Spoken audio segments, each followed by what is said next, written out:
So maybe it's just me, but it feels like more and more people are talking about the X-Men again. With Insomniac's Wolverine on the way, and not to mention Avengers Doomsday and the huge success of X-Men 97, after years of getting pushed to the side because of corporate synergy, it's exciting to see the mutants finally getting put back in the spotlight, which, as we all know, means that more people will have some, let's say, controversial opinions about the X-Men. I put out a community post asking for all of your spiciest hot takes and opinions all about Marvel's merry band of mutants. And today, we're gonna talk about them. Starting with, oh, okay. It's gonna be one of those videos, I guess, huh? This video is sponsored by Helix. Helix makes premium mattresses and bedding that are customized to fit your needs and sends them straight to your door for free if you live in the US. When Helix reached out and asked to sponsor this video, I was super excited. Firstly, because they've worked with some of my favorite people on this platform, like Scott Kramer, who I love, and even ASMR creators like Goodnight Moon. I've seen their ads for years at this point, and I've always wanted to be a part of that club. And so I knew that they were a quality brand that made good products I can trust. And secondly, because I really needed a new mattress. When Olivia and I moved into our place last year, we had to get a new bed, and so we went with some like crappy memory foam thing that we found, and oh boy, was that a mistake. Within like a month, the foam on that thing just like gave out and died on us. So for the past year, we've just been like dealing with horrendous back pain and bad sleep quality. And a good mattress is super important. You spend something like 90% of your life in bed. I made up that number off the top of my head because I can't remember the actual stat, but it's something like that. It's very important. Now, you might be saying that buying a mattress online is scary, but Helix makes it super easy with their sleep quiz. You just answer a couple of questions like how many sleepers there are, your height and your weight, and how you like to sleep, and they pick out a mattress specifically to fit your needs. Olivia sleeps on our side, and I like to toss and turn at night because of my relentless anxiety about the state of the world right now. And we both prefer a softer feel, so we were paired with the Helix Sunset Luxe model. And we just love this thing. It is the perfect level of softness for me. I feel like more supported on it. I'm falling asleep faster and generally just getting better sleep each night. Olivia gets hot really quickly at night. Well, she's hot all the time, but you know, temperature wise. So we also got the Glaciatex cooling cover, which helps to regulate temperature and makes it cool to the touch. If you're looking for better sleep but not ready to get a whole new mattress just yet, Helix actually now offers mattress toppers. So you can extend the life of your current mattress, make it more customized to fit your needs, or even improve a guest bed if you have one. And if you're not happy with your mattress for any reason, Helix offers a 120-night sleep trial with easy returns and exchanges, along with a lifetime warranty. Right now, Helix is having their President's Day sale, so you can get 27% off your order site-wide when you use my link down below. Seriously, Helix mattresses are very good. I would not commit to a whole new mattress if I didn't like them, so take my word for it. Thanks to Helix for sponsoring this video, and thanks to my patrons and channel members who help make these videos possible, starting at just $1 a month. The X-Men franchise has been too reliant on nostalgia. I completely agree with this by like 1,000,000%. I think the X-Men as a concept, like mutants as a concept, it allows for so many interesting like characters and so many interesting ideas. It's such a big giant playground and sandbox for creatives. And in theory, we should be getting a bunch of cool new characters with a bunch of cool new powers and all this, you know, and it should feel fresh every time we pick up an X-Men book. But instead, it feels like we get the same 5 people all the time. I love Wolverine. I love Cyclops. I love Jean. I love that kind of classic cast of characters. But at the same time, I want to see more. I want to see new characters get added. And I think that's why Ultimate X-Men has been so fun, because it doesn't feel burdened by like nostalgia. It doesn't feel like Peach Momoko, the writer and the artist, is using X-Men as just an outlet for their childhood self. It feels like a fresh and interesting take with fresh and interesting characters. And I want to see a similar logic and a similar approach applied to the rest of the X-Men, right? And that's not even to mention, you know, the movies, right? With Avengers Doomsday and like all these like look, these people are coming back. Look, remember the Fox movies? Look, remember this? And this is a thing that I think definitely applies to every piece of media right now. Like everything is nostalgia baiting at this point.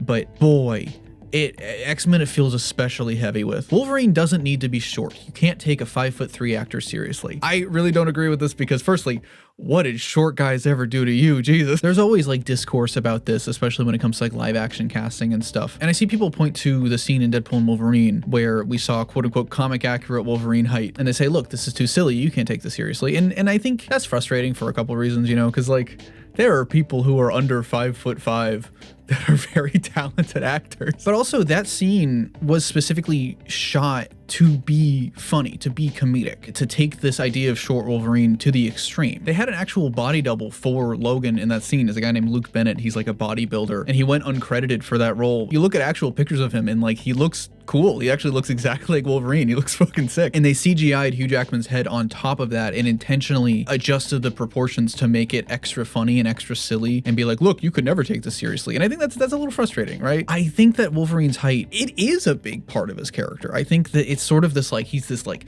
really small, really dense cannonball of like rage and like anger. It's almost like a bit of like irony to him that he's this super lethal, super angry, super like antagonistic character who will get up in your face and he'll pick fights and everything, but he's always looking up at you. And you could frame that as like humorous and you could never take that seriously, but I also think that irony is part of what makes him cool, that like despite his sort of like limited stature, I guess I'm short too. Come on, I'm short too. I don't know I know why we gotta drag short people here, but despite that, he's still able to be equally capable and equally threatening, and people are still scared of him, you know? It also makes the Logan and Cyclops dilemma, the like rivalry, if you want to call it that. It makes that more interesting because Cyclops is this, you know, Superman-esque, like 6 foot chiseled, traditionally handsome guy. And then Logan he's shorter, he's hairy, he's stink. Oh God, Logan smells like shit. They're like kind of polar opposites in like aesthetically, you know? And I think that's interesting. I think like, come on, what do we gotta get short people? Like, gee, this is crazy. Like, what is this? A Tinder profile? We need more mutants not on the X-Men. I totally agree with this. I think that you can do so much fun stuff with just having, you know, a mutant who's not part of the X-Men franchise, not part of that team, right? And I was really excited. I don't want to say I was excited because I knew this was going to happen. I kind of had a feeling this was going to happen. But when they made Ms. Marvel, Kamala Khan, when they made her a mutant in the comics to sort of synergize with the MCU, which is a decision that I don't hate necessarily because that's kind of what she was supposed to be originally. This was back when like Inhumans were sort of, Disney was trying to make the Inhumans the new X-Men and it didn't work. So at the time, Kamala was an Inhuman when she was kind of originally thought up to be a mutant. And so I don't mind that change necessarily. But the thing that I don't like is that when she became a mutant, she became an X-Men character. She became folded into that world and that pocket of the universe, and to the point where she's just like a background character now, right? She gets a solo book, and like the one written by Iman Vellani is cool, and Iman's actually a great writer for this character. She feels like she's just like in the shadow of Xavier and Wolverine and the X-Men overall, when Ms. Marvel used to be like, Ms. Marvel was like I love those books. And like she used to be a character that could carry her own book. It's also why I kind of like Wonder Man in the MCU. I don't know if it's officially said that he's a mutant, but that guy's a mutant, and I like that. Like there should be mutants on the Avengers. There should be mutants on the Champions. There should be mutants on.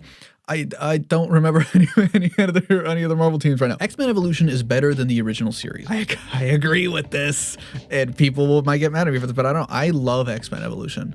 I love X-Men Evolution, and I still have like a ton of respect for the original animated series, for what that series was doing, and like taking that era of comics and directly trying to adapt them on screen as much as possible. And I think that's really cool, and I think that got a lot of people into the X-Men. But I think because that's what that original series was doing, Evolution was able to come in and they told an original story. They took these characters like Rogue and they gave them fresh spins. I love Evolution Rogue. She's so cool. I love Spike as a character. He's super fun. I think where it gets a little bit messy is like, do you consider X-Men 97 to be part of that original series, or do you consider it to be like, you know, a revival of it? Because I love 97. That first season of 97 is like one of the best Marvel projects period ever made, and it's phenomenal. Call me actually, because that's where it gets a little bit iffy. The mutant metaphor does not work. People are justifiably scared of mutants. Sorry, I can't empathize with a bomb. I saw takes like this a lot. This is a big topic that is probably a little too early in this video to get really in depth into. I definitely think, kind of like all allegories, there's gonna be a little bit of like, you gotta take a little bit of a leap. With regards to this specific point about this idea that like people have a justifiable hatred of mutants, a justifiable fear of them because of their quote unquote inherent danger, I don't agree with that. Not all mutants are dangerous. There are mutants who just have normal powers.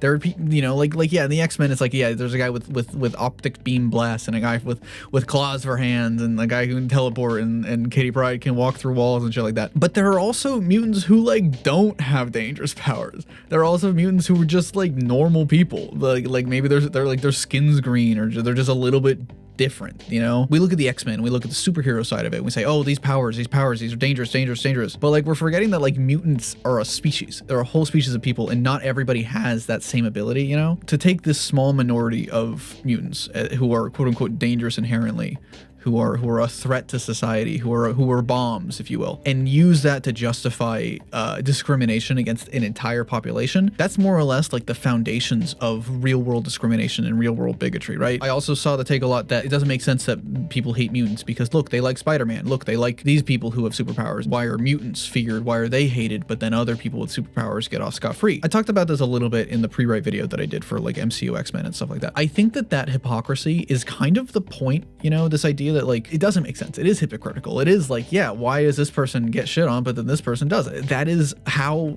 people of color feel. That's how queer people feel. That's how women feel, you know? Like the double standards of what's expected in society, they're unfair and it's fucked up. And listen, I know that the allegory is not perfect. I know that like one-to-one, it really does not work when you apply it to every single marginalized community and every single person's experience. You know, it's physically not possible. But like, what's the alternative? Are we gonna get rid of that with the X-Men? Are the X-Men just gonna be a normal team of superheroes from now on? You know, like also people do hate Spider-Man, but that's another point. A main X-Men team would do exceedingly better if it wasn't consisting of mainly white characters. Throw in more minority characters. I actually completely agree with this. I think that's actually my biggest issue with the allegory. I think when it's a team of fully straight white characters, it unintentionally kind of falls into the territory of like making the stories say, what if white people were oppressed? Wouldn't that be so terrible? It's like, that's not what these stories should be, you know? And so like, that's why I'm all for, you know, I think Storm, at the very least, Storm needs to be on there. We need to have more explicitly queer characters in the X-Men. It's why the whitewashing of Sunspot is so frustrating. You know, he's supposed to be an Afro-Latino character and like constantly that gets ignored. And I think the concept of this allegory is, it's a very big concept I can't condense into like 2 sections of this little video like this. I do think that there's a way that can kind of help out this allegory just to an extent, not changing it in any way, but more so like the approach to it and how writers like broach this topic. But that's something I do want to get to later with kind of my big like hot take, you know, so stay tuned for that. Engagement, baby. But this is a much bigger, broader concept to condense into one single point of a video. We need to move on from the Scott, Jean, Logan love triangle. I don't disagree with this. You know, I kind of do agree with this, actually. I understand, you know, people who like it. Like, I do like the dynamic. I love the soap opera-ness of that love triangle. I'm not saying that we should ignore love triangles altogether, but I do think it is like, there's kind of an end to it. Like, there's only so much you can really do with it. And it's one of a million other reasons why I love X-Men Evolution so much, because that show, it took the love triangle and it switched around where like instead of Scott, Jean, Logan, it was Scott, Jean, and Rogue. And Logan was kind of giving like fatherly advice to Scott and stuff like that. I think that was really cool. It made their relationships much more interesting. BAMF is a better noise than SNIKT. You are speaking my language right now. Normal people are gonna see that sentence and they're gonna be like, what the fuck are you talking about? Me? You're talking to me with this, because I completely agree. Oh, like, listen, you know, like the Wolverine claws, the SNIKT, that's great. That's fun. It's iconic. I love that. But every time Nightcrawler teleports, it says badass motherfucker. The book tells you what he is. It's like, you can't beat that. I love it. And also it feels more gratifying, I think, because it's like kind of a lower register. I love Nightcrawler's sound so much. I love Nightcrawler so much, but I like his sound is a big reason why. I want the MCU X-Men team to start out as the original Lee and Ditko X-Men. All right, so I know this was probably a simple mistake, because, you know, we credit Lee and Ditko all the time when it comes to Spider-Man, and so, you know, just a simple slip up. But don't you ever dare forget to credit Jack Kirby again in your life. All right? You got that? That's the king of comics right there. You put some respect on his name, okay? But I saw this take a lot too, this idea that like the MCU should do the original Stan Lee, Jack Kirby stories directly in that team of Cyclops and Jean and Beast and Angel and Iceman. I want to make sure I name them all on the top of my head. Make that the team and just start from there and just adapt that going forward. And I don't agree with that for a couple reasons. I talked about it again in the pre-write. I like those stories. Those stories are very fun. But they were from before the X-Men became the X-Men. At that time, those stories were more so about like the fear of the atomic bomb, which like a lot of classic Marvel stories were about that. And the allegory did not exist, you know, this mutant metaphor and them representing marginalized communities and stuff like that.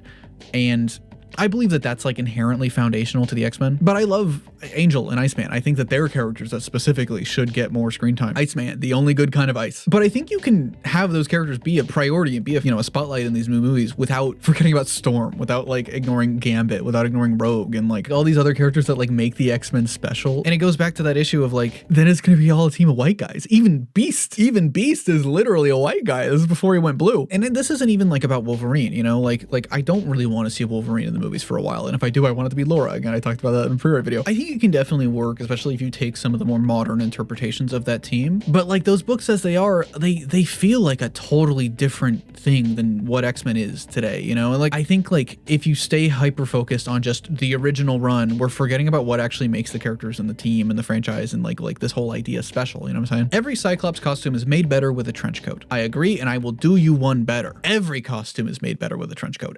Give everybody a jacket, give everybody a trench coat. I don't care. It works for everybody. It's immediately cooler. I'm sick of Magneto was right. I'm okay with him going through a redemption arc, but he was still a supremacist who wanted to enslave or kill the majority of humans. I understand where this is coming from, right? Like on a purely like plot and like this happened in the books. Because yeah, there are comic writers and books and stories that have made him do horrible, horrendous things, you know? But that phrase Magneto was right does not necessarily mean that everything he did up to this point was fully justified and fully good and fully moral. Because of course not. He was a supervillain. He like the comics wrote him as a bad person, as the bad guy to beat, you know? But I think it's more so to just say like re-examining where he was coming from and where like the fundamentals of like the Brotherhood of Mutants and the motivations of like the bad guy's side is more complex and more nuanced and maybe not as black and white as some have made it out to be, you know? Cyclops is cool and a great leader, but he's not as cool as everyone makes him out to be. He's done some pretty sucky things like cheating on Jean. So I see that and I see like where that's coming from, but I don't think that makes him any less good of a character. I think if anything that makes him more interesting. The X-Men as a whole are very messy. They are the trashiest soap opera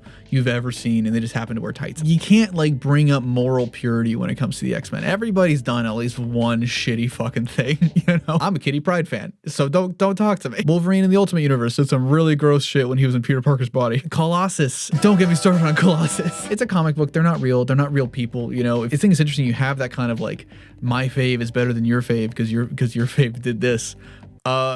We have characters that kill people. I don't know. I feel like that's worse than any kind of relationship drama. Franklin Richards shouldn't be a mutant. It's too complicated. I don't agree with this at all, actually. I think Hickman, who wrote the book, wanted him to be a mutant. He wanted to include him in Krakoa. But then Dan Slott, who was doing Fantastic Four, didn't want that. He didn't want to play that game. It goes kind of back to what we were talking about with Ms. Marvel and Wonder Man and like this idea of like, I want mutants to not just be X-Men stuff. I want mutants to be everywhere. I think it fleshes out the world more, and I think Franklin Richards is a perfect way of doing that. You take the two Stanley Jack Kirby things and you have one character being kind of the middle ground of the two of them. I think that could be so special. And listen, I got nothing against Dan Slott. I think he's a cool dude. I love a lot of his books. I think that's one thing I'm like, that's frustrating. It's a little frustrating, you know? Marvel Girl is the most unoriginal hero name in comics, beating out even Condiment King. Whoa! Hey, whoa. What did my boy Condiment King ever do to you? Jesus. I'm like, what did he say fuck me for? I don't disagree. Because it's like, yeah, Marvel Girl. So is Captain Marvel at that point, you know? Like I think it's fun. I definitely do think that Phoenix is a better name for her. But I think like before you do all the dark Phoenix stuff, it's weird that Jean never gets that. Jean just now doesn't have a name anymore. Like Evolution. I love Evolution. Evolution's like one of my favorite things. The one thing about Evolution is that you look at the intro, everybody gets a cool code name. You get Wolverine, you get Cyclops, you get Nightcrawler, you get Shadowcat, and then you get Jean Grey. It's like that's just her name. That's her legal name. Pre-Phoenix, Marvel Girl is a really fun name. I like Marvel Girl. But then post-Phoenix Saga, yeah, make her Phoenix. I can't think of any, so I asked ChatGPT. The MCU didn't get worse after Endgame. It finally exposed that Marvel never knew how to tell long-term stories without Tony Stark. Okay, so there's like a lot of things wrong with this. Don't use AI, kids. Don't use AI. I hated Wolverine's costume in Deadpool and Wolverine. I agree with this, even though technically that mask is from Deadpool and Wolverine. But yeah, I did not really love the costume in that movie. Not to get too like comic book fan, you know, nitpicking the suits and stuff. Kind of the big appeal of bringing Hugh Jackman back after, you know, his finale in Logan and like sort of not undoing that ending, but like muddying it a little bit. If one of the biggest appeals of that was like, oh, look, he's in the suit. Oh, look, he has the mask. Then I feel like you gotta do it. You gotta really do it right. And so like to give him sleeves and give him kind of your traditional MCU style like paneling and all that stuff. And then when you do lose the sleeves, you lose the shoulder pads, which changes the silhouette. And especially when they did it perfectly with that like the brown and yellow costume with Hulk and everything in that little tiny scene. It's like, we could be doing it like this the whole time. We could be doing it like, oh, we're so close. And the answer to that is like, this plagues sort of modern superhero costumes in general. But the answer for that is merchandising. Where the real money from the movie is made. If somebody already has a comic book Wolverine and then a movie comes out and they look exactly like they do in the comics, they're not going to buy a toy of that. They're not going to buy a Marvel Legends. They're not going to buy an action figure. They're not, like they have no reason. They're not going to buy a Marvel Rival skin from that, But if they have a specific MCU look or movie look or whatever, then there's more of like, oh, this is from this movie I want to buy. I'm going to buy this one too. So you have a comic one and you have the movie one. It's one of the worst parts of kind of the modern superhero space right now. It's frustrating. I can't stand Deadpool. He's annoying and not funny. Do we count this as an X-Men take? I don't know. I guess we might as well. He's X-Men adjacent enough that sure we'll include him in this. I get where this is coming from because I feel the same way a lot of the time. I don't fully agree though, because I do love Deadpool. I love a lot of those comics, especially like the Joe Kelly run, because Deadpool is a character that can be written amazingly. He can be something so special, the sort of like tragic clown character. He has been flanderized to death as just the funny guy. It's the guy that pokes the fourth wall, boop, boop, boop, in his sort of like big surge in like 2010 or whatever when the game came out. And I think a lot of that nuance has been lost on a lot of people because of that, and I don't even think I blame the movies, because I do think those first couple movies, they did do it decently well. They did him pretty well. There was still that kind of like underbelly of nuance and depth to the character. But by today, like that's basically gone, like it exists in some way. I really like when Gail Simone writes him. He showed up a little bit in her run on Domino. That was like some of the best he'd been written in years. But yeah, like, I don't know, like modern Deadpool, like the kind of current where he's at right now, I get why people feel this way, because I kind of feel the same way too. The X-Men should be from all around the globe. I totally agree with this actually. It's why Giant Size X-Men by Len Wein and Dave Cockrum, I think it's why it's so interesting. That book literally formed the team around that idea. Like each member was from a different country. So I have Colossus from Russia. That's why I have Nightcrawler from Germany. It turned the X-Men and like mutants into not just like New York, not just America, but this sort of like globalized thing where they represent the whole world. It's part of what made that book so special and led to Chris Claremont's run of the book, which like then, turned the X-Men into what they are today. Magneto's origin story needs to be updated. He's too old now to realistically be from the 1940s. I talked about this in the pre-write video, but I think that I fundamentally disagree with this. I think that this is a dangerous slope to go down, especially in like a comic book property where people have got metal claws and like there's psychics everywhere. If that's the line, the idea of somebody being a Holocaust survivor, I think that's weird, and it runs the risk of getting gross very quickly, especially this idea that like I always see of like, so now it should be from this tragedy, or now it should be from this genocide or something like that. And it's like guys, we cannot be comparing these things. And so I really think we need to put this conversation like to bed and stop doing it. There are ways to de-age him. There are ways to explain it. I think that erasing one of the core fundamental parts of Magneto and of that character for realism, I think we got to set our priorities straight. X-Men writers should legally not be allowed to write for Captain America. So this person's talking about how whenever Captain America shows up in an X-Men story, he is the worst. He is a stooge for the American government. He hates mutants. He's always the person in the way and stuff like that. But in Captain America solo stuff, it's the opposite. He's basically like Karl Marx, It can be very frustrating to be reading an X-Men story or watching something X-Men and all that, and seeing Captain America show up and him be completely out of character like that. But I also think it's really funny. I think it's really funny how every time Captain America shows up, you're like, God damn it, this guy's gonna suck.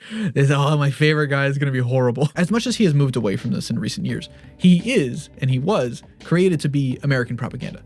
That's like, he's got a you think the A on his head stands for France? And he's a very simple and very easy way to showcase, hey, the government is not helping mutant, like they have all the odds stacked against them. They have like every single obstacle, even the sort of like shining beacon of what America should be in Steve Rogers is not helping them right now. Do I like it? Not really. Are there ways you can tell that same story without mischaracterizing, one of the most important characters in Marvel history? Absolutely.